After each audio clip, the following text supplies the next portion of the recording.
the place for comic book and anime reviews.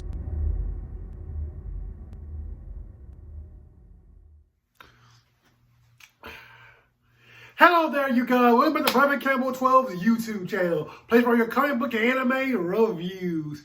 Today is my review of Witch Watch, episode number 2. So this episode of Witch Watch was a very surprising episode. And the fact that it almost felt like a new episode number 1, kind of like starting us kind of fresh. You know, even what happened last time was very short. It was very pronounced. It just kind of gave the basic rundown. We didn't get all the extra information that came in that first episode. We just got the setup and we kind of moved on into this episode.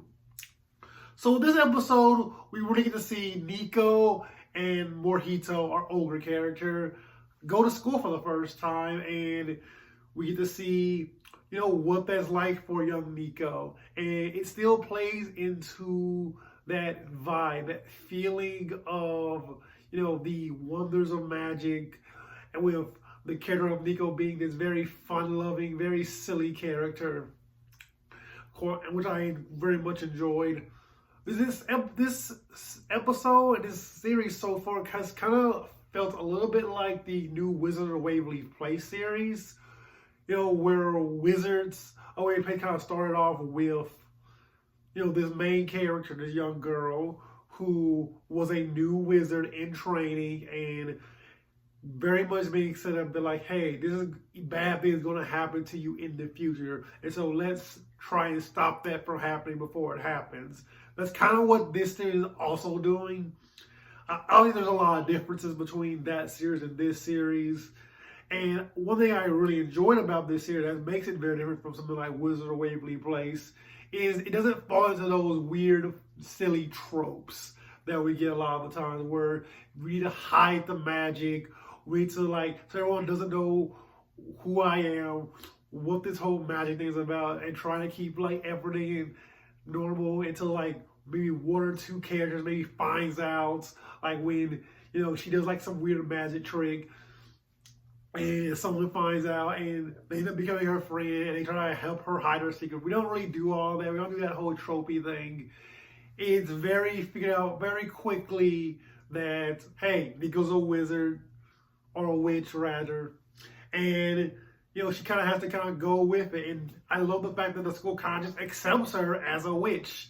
And, you know, it even accepts Morihito as an ogre. And it's just kind of a thing that we kind of just get in this show, and it's okay and it's cool. And I kind of like that. I like the nonchalantness of this series and how it's handling of magic and wizards and witches.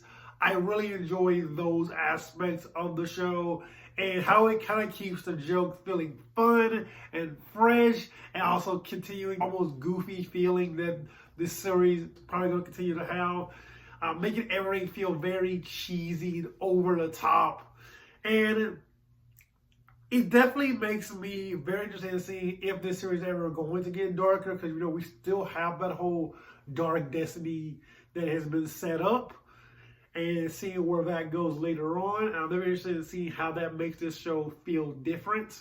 But for right now, as the series has been going so far, with this very bright series, this very happy-go-lucky attitude that's having towards everything, including with the main character, Nico, who is a very happy-go-lucky character, who is very silly and over the top. I think we're seeing how, like, it transitions from that, and kind of how things kind of continue going on with this series. But that's pretty much my thoughts on this episode of Witch Watch. Continues to be a very fun series. Maybe you're seeing where the story continues to go. Let me know comment what you thought about this episode of Witch Watch. I will catch you guys later. Peace out.